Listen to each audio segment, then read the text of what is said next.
On today's episode, we talked about anticipatory grief, what it is, and how to deal with it, how do you recognize it when somebody's going through it, and the struggle of it. because it is a struggle. It is. So please listen in. Let's talk about death, baby. Let's talk about grief and mourning. Is it argumental or existential? What's it mean to me? Let's talk about death. Hi, I'm Benny Cabal, and I'm a funeral professional. And I'm Nicholas Cabal, a psychologist. Hey, Nick, let's talk about death. Let's do it. Let's just delve into anticipatory grief, right? We're anticipating it. We're going to talk about it, Dr. Nick. So what is it? Anticipatory grief is the idea of the person is actually not dead yet, but they are dying, whether it be a cancer patient, whether it be an alcoholic or an addict, or someone who is just suicidal and has been suicidal their whole life. Anticipatory grief is a tough one because you are literally grieving an alive person. And that can be very triggering for a lot of people because they're technically not dead yet. So how do we grieve that? Well, that's an interesting thing, too, and realize on the anticipatory grief side, that can go for both sides. That can go for the actual person that is dying, comparably to the family or friends or just neighbor of somebody who knows somebody who's dying. So think about it. It could go both ways. And I think that's something to really think about, right? So, for instance, you get that horrible call, from your dad. I'm sorry to tell you, but I just found out I have stage 4 Leukemia. whatever cancer. And then the next thing that said is the doctor said I have such a couple weeks right? to live or whatever. Yeah. And especially if it's a case where it's dementia or Alzheimer's, because that person might not even be there anymore, right? Well, you've been anticipating that grief for a long time. Yeah, then you've watched them go from not even knowing who you are to not even knowing who they are to not even feeding themselves.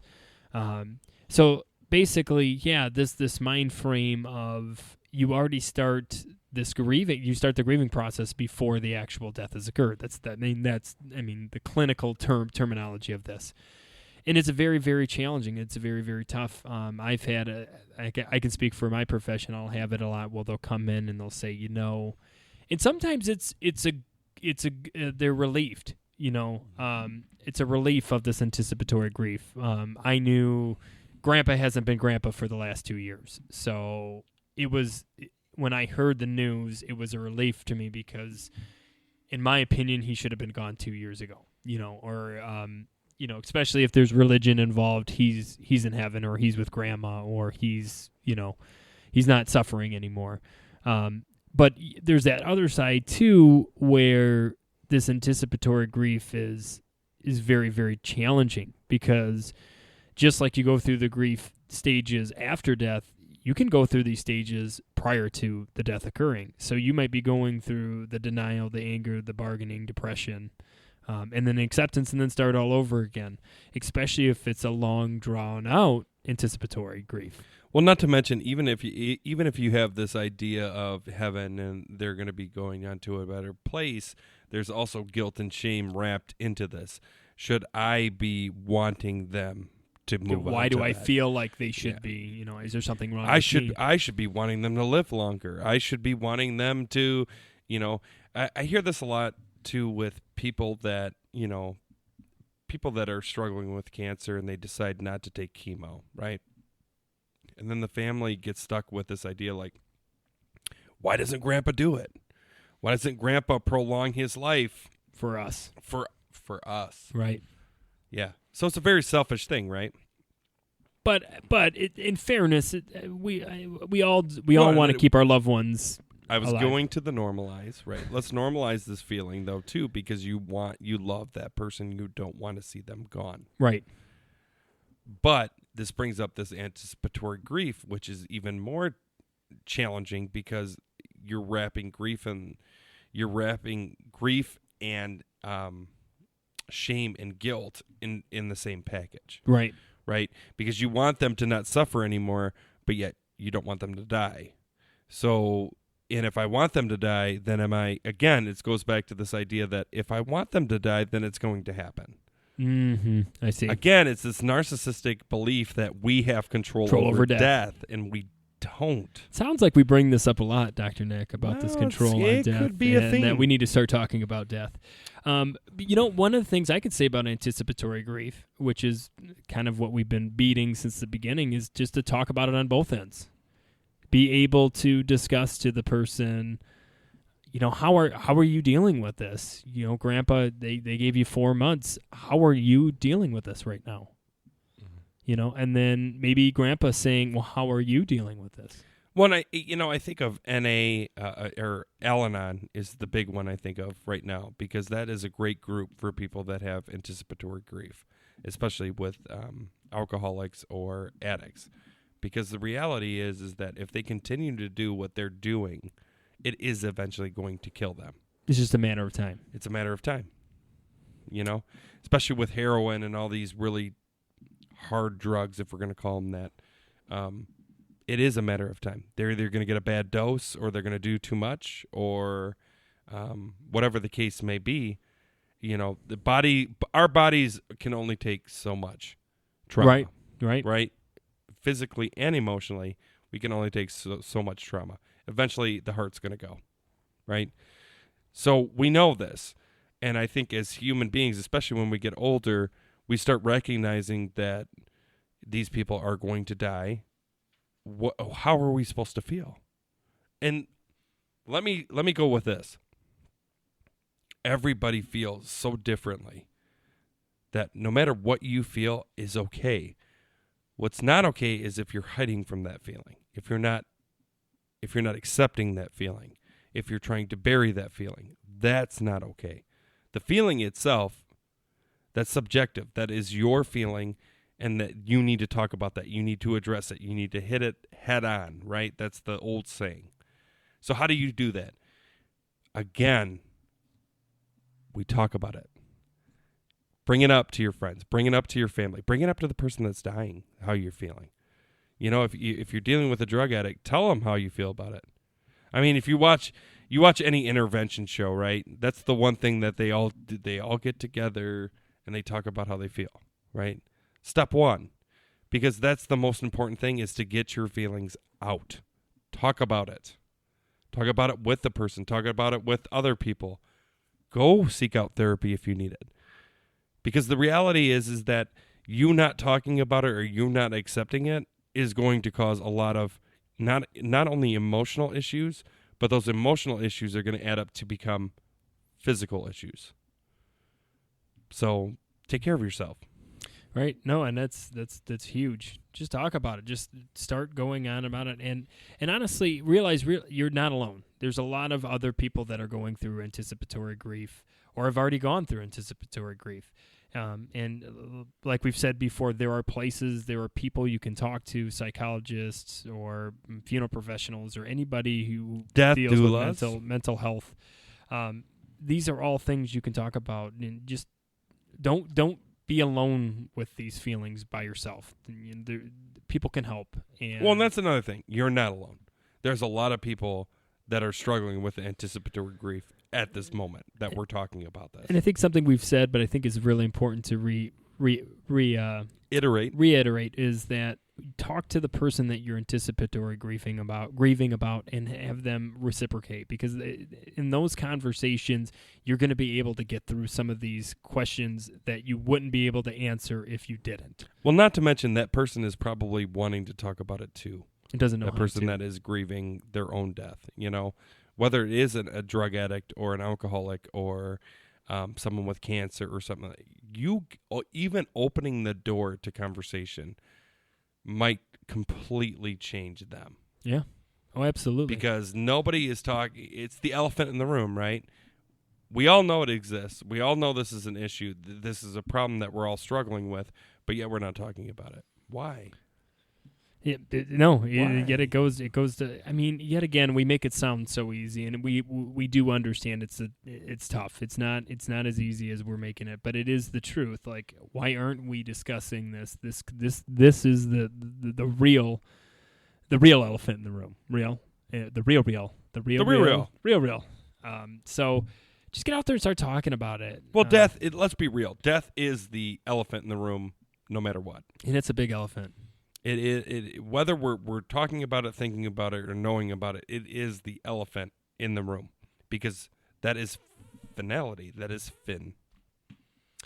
Do you think anticipatory grief gets kind of shuffled under the rug a lot?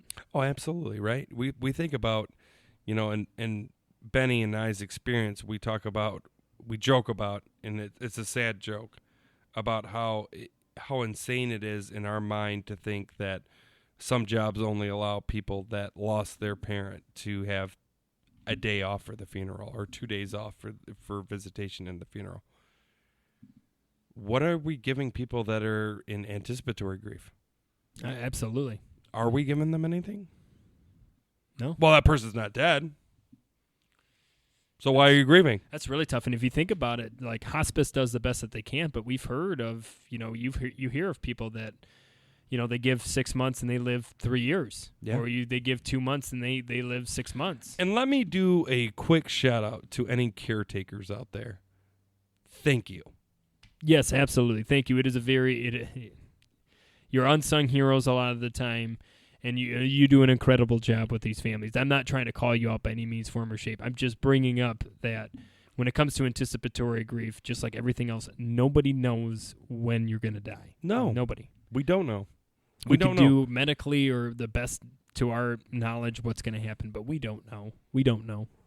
So, Dr. Nick, when it comes to the caretakers, let's take the professionals out, right? Let's talk about the actual individual that's taken care of. For a lot of individuals, it's the spouse, right? They've been together for 60 years. Or the children. Till death do us part, right? Or the children, a son or a daughter. Usually one has to basically take on that role. Do you feel like, what's their anticipatory grief with that? Again, like anybody that's grieving, period, it's so different in so many aspects. It depends. Like, did they have any clue this was going on? I think of some caregivers that have literally been living with their parents that's dying, or the spouse who's, helping the other spouse for years. So they might have had anticipatory grief at the beginning of it, but now it's like, well, it's going to happen. Like, it's going to happen tomorrow, or it's going to happen the next day. I think of caregivers a lot, because the reality is that if we're going to talk about anticipatory grief, right, with them, is like, how long can they do what they do? How many hours, a night are they going to stay up with this person because they're so worried that they're going to miss that moment? Especially people that really do care. They try desperately to not eat, to not sleep, so that they can make sure that they're there at the end of that person's life. Right. And they are so physically inept because they don't get enough sleep. They don't get enough food. They don't. And then let's say, for example, it does happen. The death does happen. And then again, this guilt. Did I do everything I could have? I could have stayed up that extra hour. Or why wasn't I there? Right. The one night a week that I decide that I'm going to go home and get some sleep. We just don't take care of ourselves. And the one thing I will say about anybody that's dealing with anticipatory grief, make sure you're taking care of you. Because the reality is that you cannot help anybody unless you are on your game. That means eating, sleeping, doing your hobbies, doing everything you need to do to take care of yourself. So please do that. Yeah. No, absolutely. 100% agree. You have to take care of yourself to be able to take care of anybody, really. I think that answers the anticipatory grief, Nick. I think we need to get into some Q&As. Q&A, everyone's on that Q&A. Dr. Nick, is it normal to not grieve at first but feel extremely sad about it after a while? My grandma passed away 3 years back, and at first I didn't really grieve or anything like that, which felt weird because she basically raised me. But ever since last year, it felt like there has been a huge hole in my life without her. Is that normal? So we can talk about the stages of grief, right? One of them is, I put it as is shock, right? This initial knee-jerk reaction that your brain, it protects the body, right? So the idea is that, okay, so I'll give you an example. So there was this one woman who literally drove through an airplane accident. An airplane came down in front of her on the highway, blew up, and she drove right through it and went home and had no memory of that for years. And what the reality is that when your brain experiences a very traumatic experience, it literally shuts itself off and then resets, right? To me, what I'm hearing out of this story that you're telling me is that this was a traumatic experience for you to lose your grandmother. And it just took some extra time for your brain to readjust to it. So it needed to reset and go, okay, you need to survive, you need to eat, you need to go on with your life, blah, blah, blah. But eventually we got to take care of this. Eventually we got to talk about this, right? You think about a friend, right? Only so much time is going to go on between a problem. Eventually they're going to say, okay, we need to talk about this. That's what your brain did, right? That's how I would explain it, is that your brain eventually caught up to what is going on and thought, okay, I've given you adequate time to get some sleep, to live your life, do whatever, but we got to take care of this problem because this has been, on the back burner for way too long. And I'll take it the opposite way. One of the stages of death is acceptance, and that is something that you can get to right away if that's where you're going your grief journey. But something may have hit you. Something may have spiked or spiked something back into your grieving process that brings everything back to a screeching halt. A sensory or a memory, or somebody mentioned her, or maybe you remembered something that you didn't even remember or didn't think about during the time. That could be also too. Maybe you were okay with the passing 3 years ago. But now something else, maybe there's something important. Maybe you're raising a kid now, or maybe you have responsibilities now. And now that you remember your grandma had all these responsibilities of raising you, it's bringing all these triggers back into your life. So it is really normal. It is extremely normal. And that's the biggest thing about grief. There is no guideline. There is no textbook. Any feeling, any thought, any extreme reason for grief is all normal, because grief isn't categorized. It's not something you could put a pin in. It's something that evolves, and it evolves with you. So I don't think there's nothing abnormal about you at all. And I think it's comforting to note that it isn't. And you will go through this, and you may find acceptance again, or you may go through this a couple more times. If you choose to love, you choose to hurt, and that's all part of the process. It's all part of the process, Dr. Nick. Good job. Second question, Dr. Nick. Death of a distant friend. A girl I knew not very closely died this week. I heard the news today, and it hit me a lot harder than I expected. Of course, I never expected her to go out so soon either. She was 23, as am I. And though we lost touch through college, she was one of the first friends I made on this journey. But it shook me a lot to hear the news. What pains me the most is that I feel like I didn't know her well enough to give her the homage and remembrance she deserves. I guess all I can hope for now is that she's looking down and hearing what I have to say for her. Any thoughts on this specifically, Dr. Nick? I think you thinking about her is the homage she needs, is that you remembered her. You remembered the beauty of her. You remember it all the times that you shared together. Maybe you don't have the right words, but let's be real. Even writers don't have the right words at times. And it's because what you're dealing with is maybe there is no right words to say.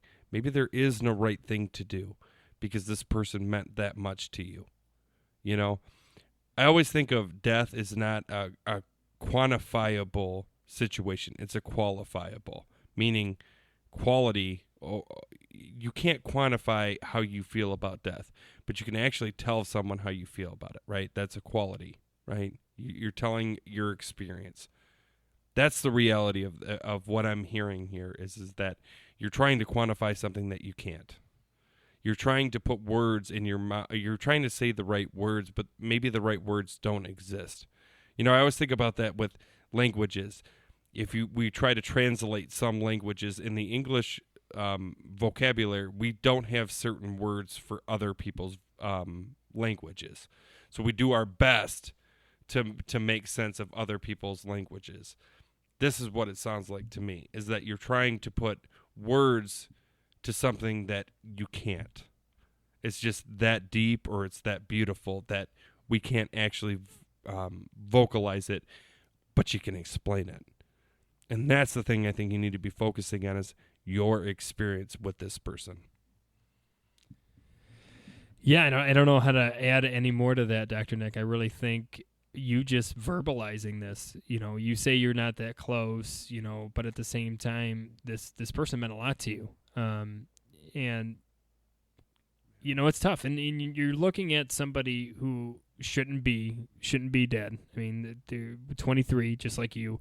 So it also is bringing in this own mortality to you. Like, maybe it's a reflection of, if I died, would she have more to say about me? Would she, and maybe that's subconsciously or consciously. And I think you bring up some really good thoughts, and I think what's important is you're bringing up these thoughts. It's challenging, and like Dr. Nick said, there's no way of quantify it. You can't, because everybody's experience is incredibly different, and everybody has different feelings and different just personal experiences on grief. So, and just because you don't have the right words doesn't mean that you didn't care. I mean, look at me. I don't have the right words to say. He to stumble you. mumbles over here. I think the important part, Dr. Nick, marbles. and I think you said it too, is that you're verbalizing this. You're actually thinking about it and you're bringing it up. I think you need to do what I think is important to you and what you think is important to homage your friend. Ben, you listening to this question too. It